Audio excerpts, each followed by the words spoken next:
When narcissists realize they're losing control, it doesn't start with panic. It starts with disbelief. They're used to power feeling automatic, effortless, like gravity. They say something and people adjust. They push slightly and others yield. They apply pressure and the situation bends. So when it doesn't happen this time, they don't react immediately. They assume delay, distraction, miscommunication.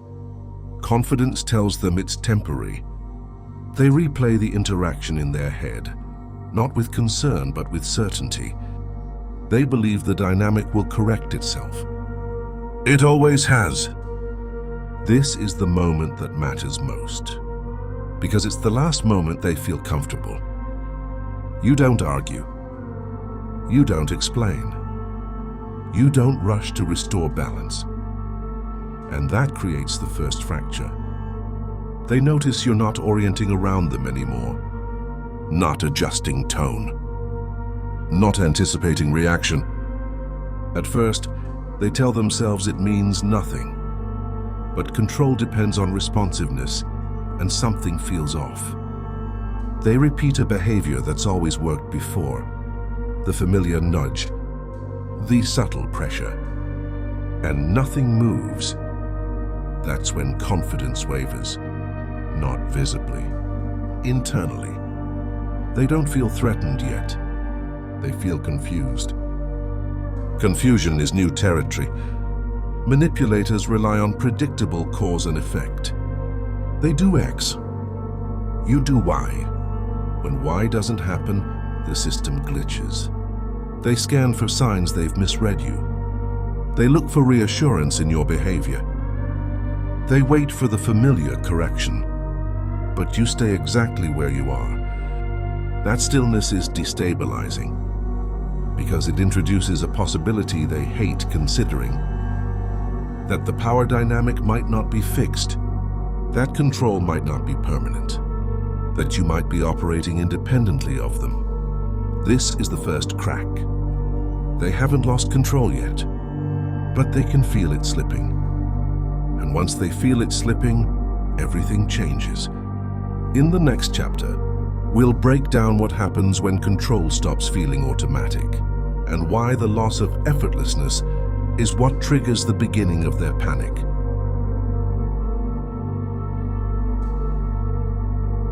When narcissists have to think about control, they're already losing it. Power to them is supposed to feel unconscious, like muscle memory.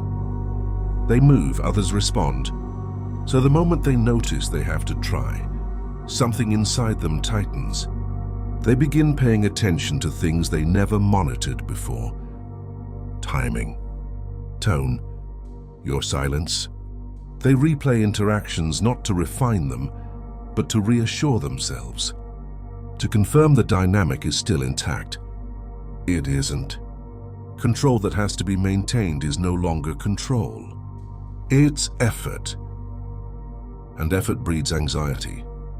They start adjusting in small ways, speaking more carefully, checking reactions mid-sentence, testing subtle pressure where they once applied it freely. What used to be instinct becomes calculation. This is where their confidence quietly degrades. They don't tell themselves they're losing control. They tell themselves they're being strategic. But strategy is only necessary when certainty disappears. They begin probing for confirmation. A response. A reaction. Anything that proves the old rules still apply. And when they don't get it, the discomfort deepens. They feel the shift before they can name it. The room feels different. You feel farther away. The familiar leverage no longer registers. This is where impatience begins. Because manipulators aren't built for ambiguity. They need to know where they stand. They need the hierarchy to feel stable. And when it doesn't, their mind starts racing. They consider doing more, saying more, pushing a little harder.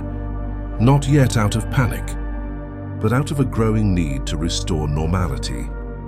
That's the mistake, because once control stops feeling automatic, every move becomes visible. They are no longer dominant. They are reactive, and reaction is the beginning of collapse.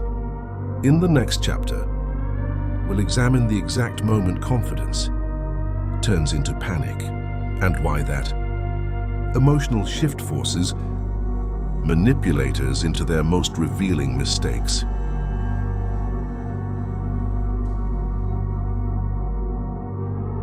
When narcissists feel their control slipping, confidence doesn't vanish, it mutates.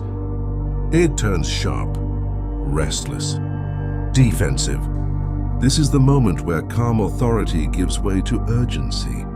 They start checking instead of assuming, reaching instead of waiting, talking instead of letting silence do the work.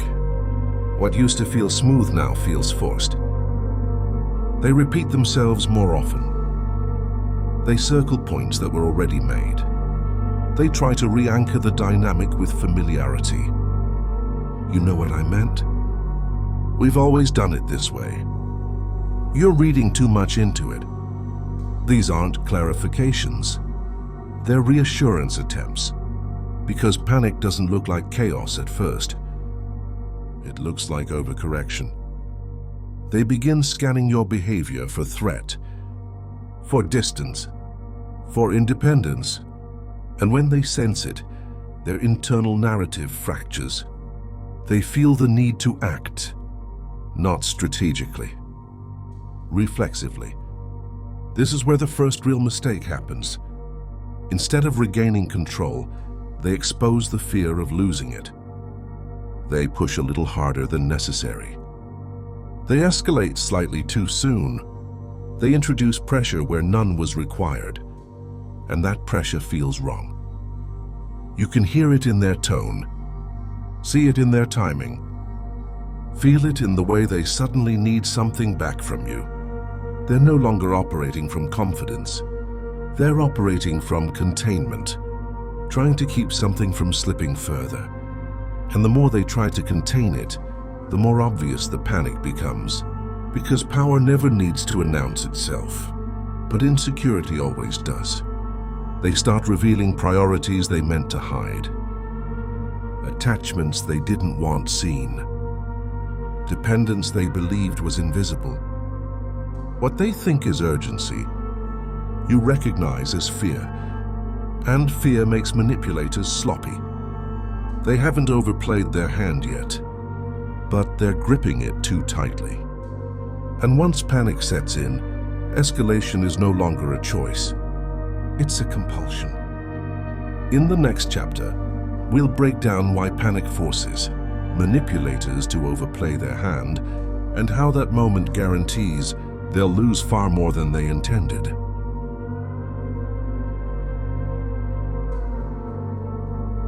When manipulators feel panic, restraint disappears. This is the turning point. Confidence once let them pace themselves. Panic makes them rush. They stop choosing moves carefully and start throwing everything they have at the situation. Pressure becomes excessive. Tactics stack on top of each other. Subtlety vanishes.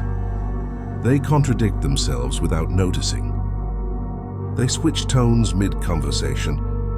They escalate emotionally, then pretend they're being logical. This is overplaying the hand, not because they're bold, because they're afraid. They believe intensity will restore authority, that more force will create compliance, that urgency will re-establish hierarchy. But power doesn't return when it's chased. It fractures. Every tactic they deploy now exposes motive instead of influence. Concern turns into interrogation. Authority turns into control. Charm turns into pressure. And the speed gives them away. They no longer wait for information. They act without it. They stop reading the board and start reacting to imagined threats. This is where humiliation quietly forms. Because the more they escalate, the clearer it becomes that nothing is working. their confidence collapses into noise. You don't need to respond. You don't need to explain. You don't need to confront. You simply let them continue. Overplaying doesn't regain control. It reveals desperation. And desperation strips manipulators of the one thing they rely on most: credibility. This is the phase where many people panic and intervene. They try to calm things down. They try to restore balance. That's how the game gets reset. You don't reset it. You watch it complete itself. Because once a manipulator overplays their hand, they can't put the cards back. And if this way of thinking resonates, if you recognize these patterns instantly and understand why patience always wins, consider subscribing to the Silent Regime channel. This is where we break down manipulation, power shifts, and psychological endgames without theatrics, where silence is strategy, and where control is dismantled without a fight. In the next chapter, we'll break down what happens when they cycle every tactic they know, and why nothing works once panic takes the wheel.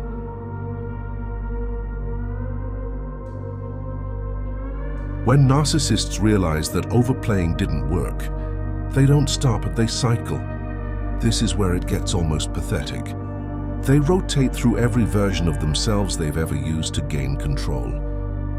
Concern, authority, charm, victimhood, intimidation, reason, one after another, faster and faster. They're no longer choosing tactics. They're throwing them. They check which version of themselves still gets a reaction, which tone still lands, which angle still opens a door. And when none of them do, panic deepens. You can see the inconsistency now. They contradict yesterday's position. They deny what they insisted on earlier. They say whatever might restore footing. This is the stage where manipulation becomes obvious to anyone paying attention. Because strategy has coherence, desperation doesn't. They speak before thinking. They react before assessing. They escalate without direction. What once felt calculated now feels frantic. And the humiliation is that they don't even realize how exposed they've become. They believe variety equals adaptability. In reality, it signals collapse. A confident manipulator commits to a single narrative. A panicking one tries to outrun consequences. You don't interrupt this phase. You don't point it out. You don't correct the contradictions. You don't engage the bait. You let the cycling continue. Because every switch confirms the same truth. They don't know what works anymore. Their power depended on predictability, yours. Once that's gone, they're improvising in the dark. This is the moment where something irreversible happens internally. They realize they've exhausted their toolkit. Nothing produces compliance. Nothing produces reassurance. Nothing produces control. They're no longer managing the situation. They're chasing it. And chasing is the clearest admission of loss. In the next chapter, we'll break down what it looks like when they finally realize nothing works anymore, and why that realization is the most devastating part of the collapse. There is a specific moment manipulators never prepare for. The moment every tactic fails. Not partially, not temporarily, completely. This is when panic turns inward. They stop testing strategies and start questioning themselves. Not out loud, but internally. They replay everything they've done. Every move. Every word. Every escalation. And for the first time, none of it makes sense. They can't locate the mistake because the mistake wasn't tactical. It was assuming control existed in the first place. This is where the ground gives out. they notice something terrifying. You're no longer responding at all. Not positively, not negatively, not defensively. You're simply unavailable, and nothing in their playbook addresses absence. Manipulators are built to influence behavior, not to confront independence. They can manage resistance. They can exploit emotion. They can reframe conflict. They cannot operate when the other player has stepped off the board. This is where their confidence collapses into silence. They hesitate before acting, second guess before speaking, pause where they once pushed. You can feel the uncertainty in their movements now. They don't know whether to escalate or retreat, whether to confront or disappear, whether engaging will expose them further. This indecision is brutal, because control relies on decisiveness, and now every option feels dangerous. They sense, without fully articulating it, that whatever move they make next will make things worse. So they stall. They wait for you to return to the dynamic, to restore something familiar, to give them something to react to. But you don't. And that's when it hits them. This wasn't a misunderstanding. This wasn't a mood. This wasn't temporary distance. This was intentional. And once they understand that, the collapse accelerates. Because losing control is painful, but realizing you never had it is devastating. In the next chapter, we'll examine the shift from control to desperation, and why this internal unraveling forces manipulators into behavior that permanently damages their image. When manipulators realize control isn't coming back, their behavior changes permanently.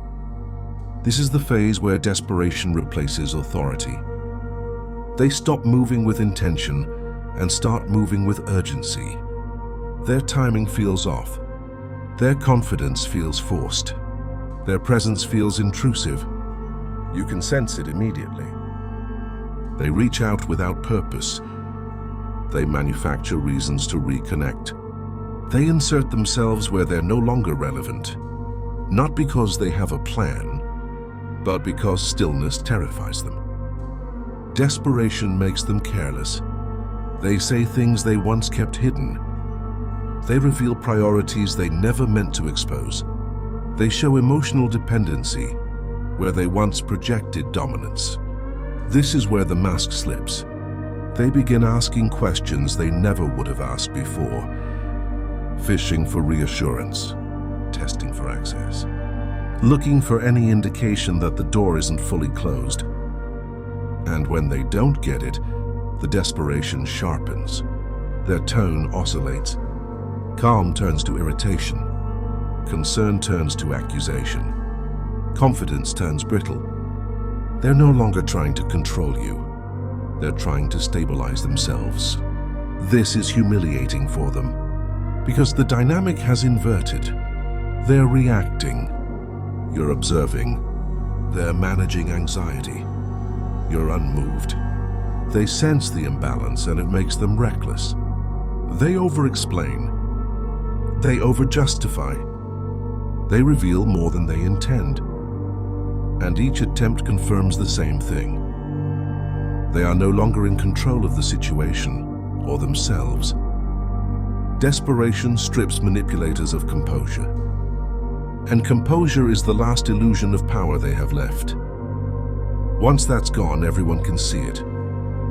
In the next chapter, we'll break down how this desperation fully exposes them, and why once it happens, there's no way to regain authority without retreating completely.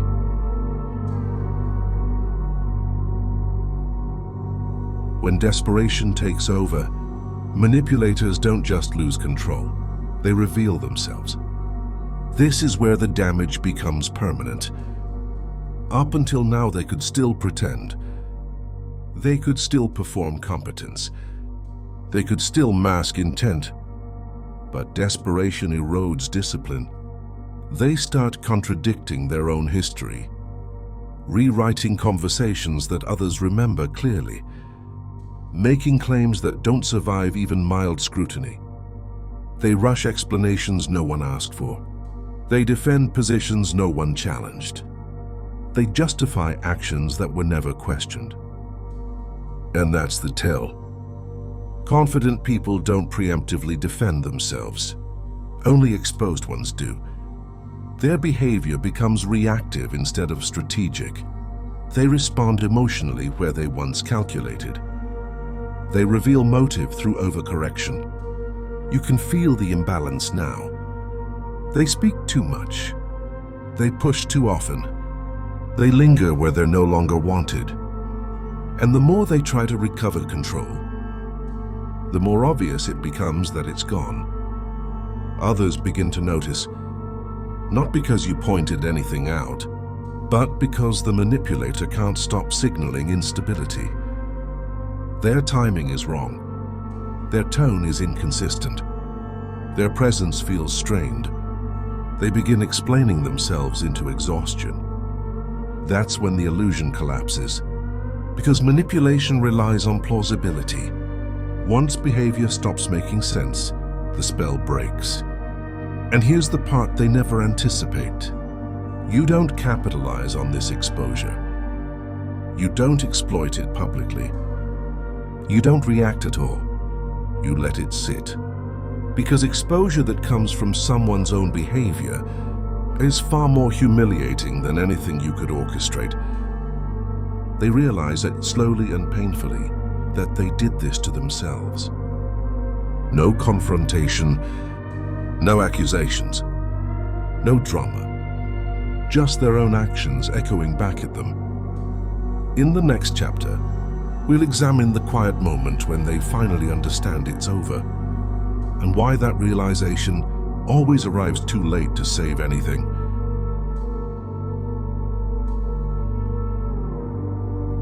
When narcissists finally understand they've lost control, it doesn't look dramatic. It looks empty. This is the moment they stop trying new tactics. Not because they've learned, because they've run out. They replay everything one last time, hoping they missed something. A different angle, a softer approach, a stronger push, and nothing presents itself. That's when it lands. The silence wasn't temporary. The distance wasn't accidental. The shift wasn't emotional. It was deliberate. They realize you didn't drift. You didn't misunderstand. You didn't get confused. You saw, and you chose not to participate. This is devastating to them because it reframes the entire dynamic. They weren't powerful. They were tolerated. They weren't in control. They were allowed, and now they're not. There's no conversation to reopen. No clarification that would help. No apology that would restore position. They understand something irreversible has happened. They no longer factor into your decisions. That's the moment regret becomes real. Not regret for how they treated you, but regret for misjudging who you were. They see too late that their confidence was based on assumption, that their leverage only existed because you hadn't removed it yet. And once that realization sets in, their behavior changes again. They withdraw, not with dignity, with avoidance. They stop initiating contact, stop referencing you, stop hovering near the dynamic they lost, because being near it reminds them of the moment they were quietly outplayed. They don't get closure. They don't get confirmation. They get absence. And absence is the final verdict. In the final chapter, we'll break down why this loss permanently alters, how they move through the world, and why once control is lost this way, it never fully returns.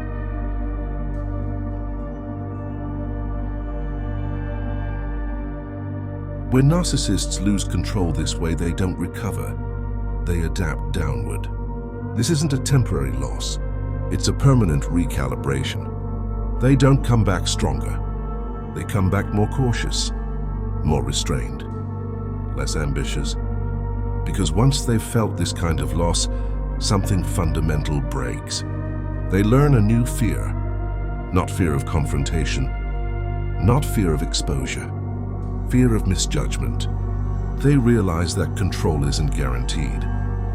That confidence can be misplaced. That silence can dismantle them faster than resistance ever could. And that knowledge follows them. Every future interaction carries hesitation. Every new dynamic is approached with less certainty. Every attempt at dominance is tested internally before it's ever expressed. They remember what happened when they pushed the wrong person. They remember the stillness, the lack of reaction, the moment the board disappeared. That memory becomes a restraint. They don't escalate as easily. They don't overplay as quickly. They don't assume compliance the way they used to, because somewhere in the back of their mind is the awareness that someone once saw through them completely and chose not to engage. That's the damage they can't undo. You didn't defeat them loudly. You didn't embarrass them publicly. You didn't fight for dominance.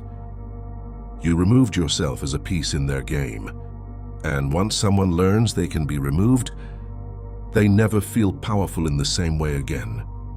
This is the end game manipulators never prepare for. Not punishment, not revenge, irrelevance, and the quiet understanding that the control they thought they had was never real to begin with.